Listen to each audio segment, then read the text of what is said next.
Halo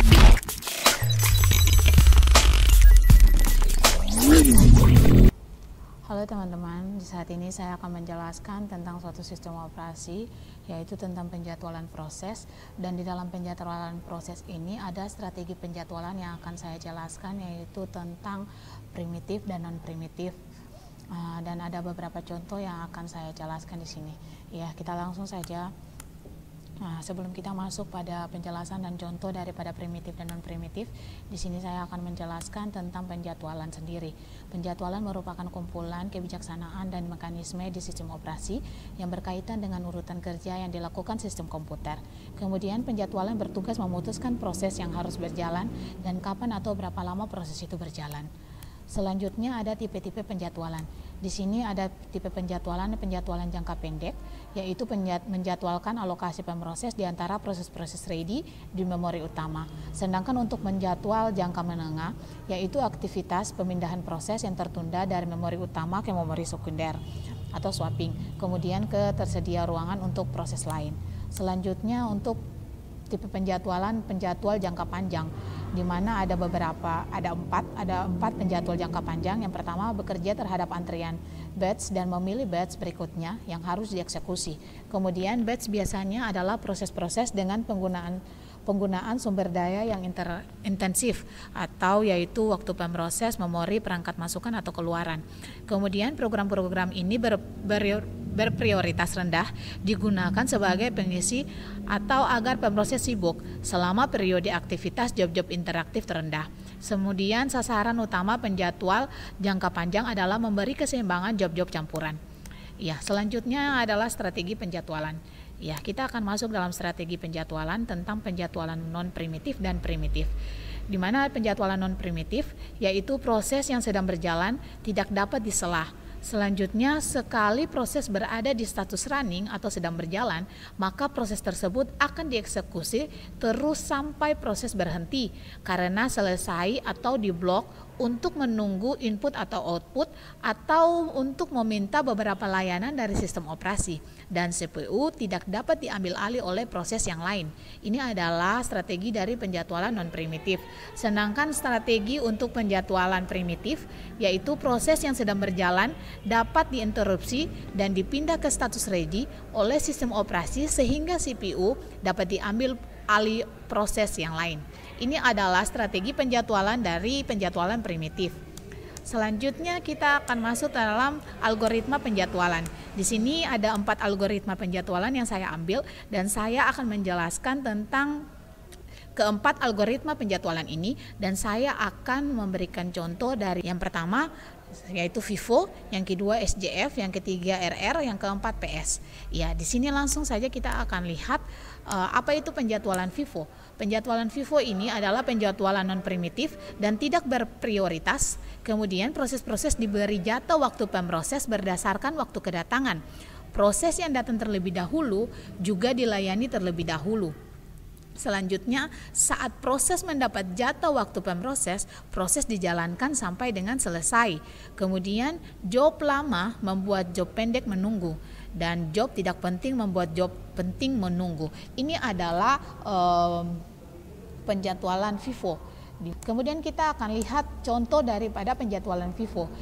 Di sini ada 3 proses, di mana burst time-nya ada 3. Di sini ada 3 proses, yaitu P1 dengan burst time-nya 24, kemudian P2 dengan burst time-nya 3, kemudian P3 dengan burst time-nya 3. Nah, di sini kita akan lihat jika proses datang dengan urutan P1, P2, dan P3 dan dilayani dengan algoritma FIFO, maka digambarkan Gantt chart-nya seperti ini. P1, P2, P3. Ini adalah gambaran daripada Gantt chart-nya, yaitu karena P1 adalah 24, tapi kita mulainya dengan 0. Setiap penjadwalan harus dimulai dengan 0. Jadi 0 ke 24, kemudian P2-nya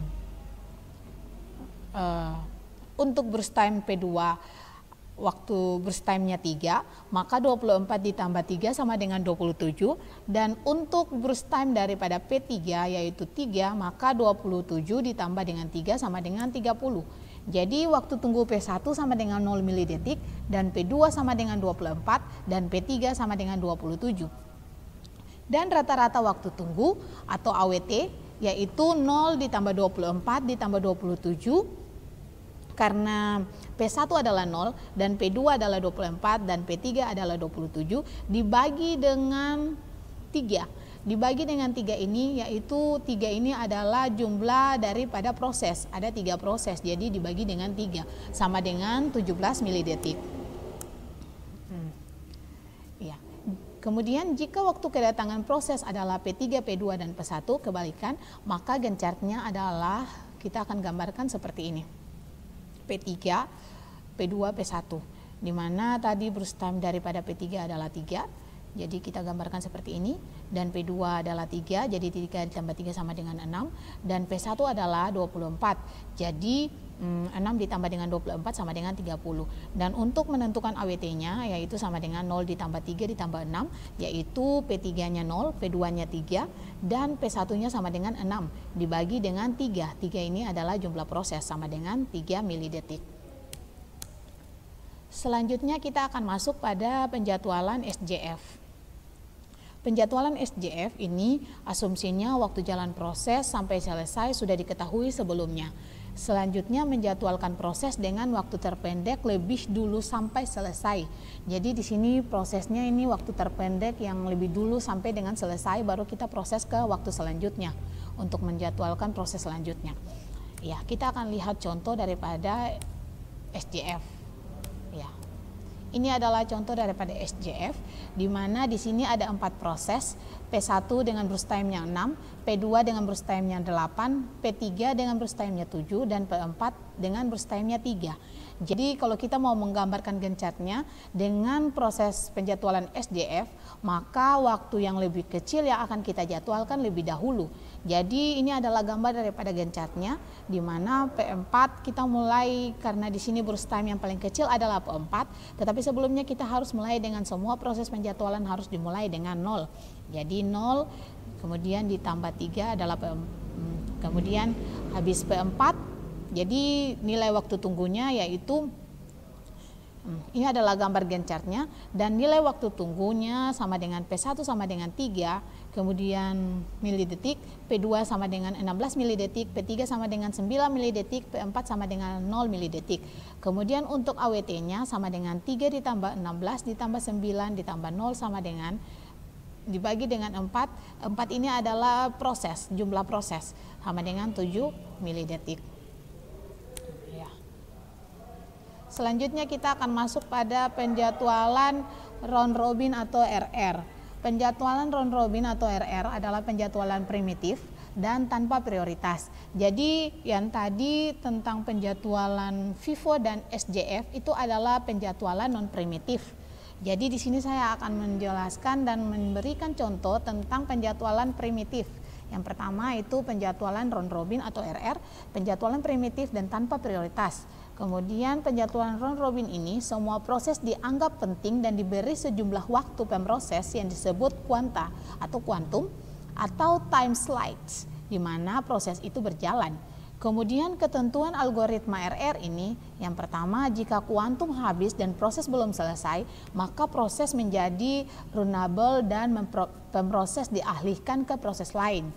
Kemudian jika kuantum belum habis dan proses menunggu suatu kejadian atau selesai input atau output, maka proses menjadi blockade dan pemroses dialihkan ke proses lain. Atau jika kuantum belum habis tapi proses telah selesai, maka proses diakhiri dan pemroses dialihkan ke proses lain. Ini adalah penjadwalan round robin dan ketentuan-ketentuan daripada algoritma round robin.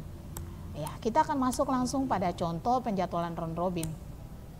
Ya, di sini adalah contoh penjadwalan daripada round robin. Ada 3 proses dan burst time-nya. Ada P1 24, P2 burst time-nya 3, P3 burst time-nya 3. Dengan ditentukan kuantumnya 4 milidetik. Ya. Kemudian di sini P1 mendapat 4 milidetik pertama. Karena P1 burst time-nya 24, tetapi kuantum yang ditentukan adalah 4, maka 20 milidetik berikutnya akan diselesaikan setelah kita menyelesaikan proses P2 dan P3. Ya. Dan ini adalah gambar daripada Gantt chart-nya. P1 P2, P3, P1 karena P1 burst time-nya 24, tetapi yang ditentukan untuk kuantumnya 4, maka kita menyelesaikan 4 dulu.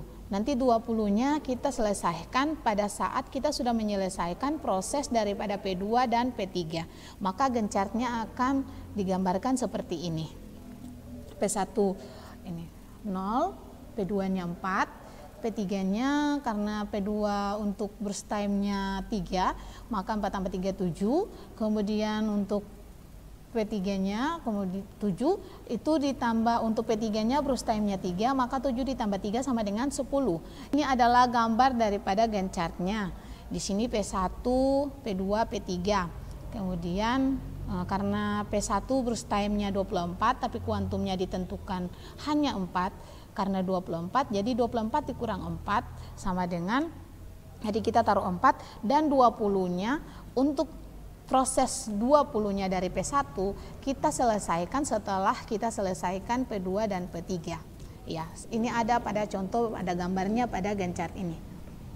Kemudian waktu tunggu tiap proses P1, P2, P3 untuk waiting time-nya, jadi P1 0 ditambah dengan 10 dikurang dengan 4 sama dengan 6. Kemudian untuk P2 sama dengan 4 dan P3 sama dengan 7. Selanjutnya untuk AWT 6 ditambah 4 ditambah 7 dibagi dengan 3. 3 ini adalah jumlah proses sama dengan 5,66 mili-detik. Ya. Selanjutnya kita masuk pada penjadwalan priority scheduling atau PS. Penjadwalan PS ini tiap proses dilengkapi dengan prioritas. Kemudian CPU dialokasikan untuk proses yang memiliki prioritas paling tinggi. Kemudian jika beberapa proses memiliki prioritas yang sama, maka akan digunakan algoritma FIFO. Kemudian ini adalah contoh dari penjadwalan priority scheduling atau PS. Ini adalah contohnya. Di sini ada 5 proses P1, P2, P3, P4 dan P5 dengan burst time yang ditentukan P1 10, P2 1, P3 2, P4 1, P5 5 dan prioritasnya P1 3, P2 1, P3 3, P4 4, P5-nya 2. Dan untuk gambaran Gantt chart-nya akan kita gambar seperti ini, yaitu pertama P2, P5, P1, P3 dan P4. Ya. Ini adalah gambaran daripada Gantt chart daripada 5 proses yang ada di atas. Kemudian untuk waktu tunggu untuk tiap-tiap proses, jadi waktu tunggu atau waktu tunggunya atau waiting time-nya P1 sama dengan 6, P2 sama dengan 0, P3 sama dengan 16, P4 sama dengan 18, P5 sama dengan 1. Jadi AWT-nya sama dengan 6 ditambah 0 ditambah 16 ditambah 18 ditambah dengan 1 sama dengan 8,2 milisecond. Ya. Jadi penjadwalan PS ini adalah prioritas biasanya yang menyangkut masalah waktu memori yang dibutuhkan banyaknya file yang boleh dibuka dan dibandingkan antara rata-rata input atau output burst dengan rata-rata CPU burst.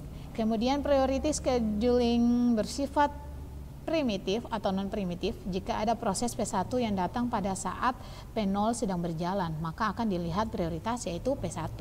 Seandainya prioritas P1 lebih besar dibandingkan dengan prioritas P0, maka pada non-primitif, algoritma tetap akan menyelesaikan P0 sampai habis CPU burst-nya dan meletakkan P1 pada posisi head queen. Sedangkan pada primitif P0 akan dihentikan dulu dan CPU ganti dialokasikan untuk P1.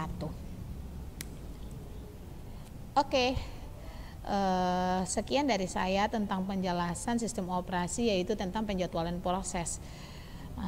Semoga apa yang dijelaskan di saat ini dapat bermanfaat bagi teman-teman semua. Sekian dan terima kasih.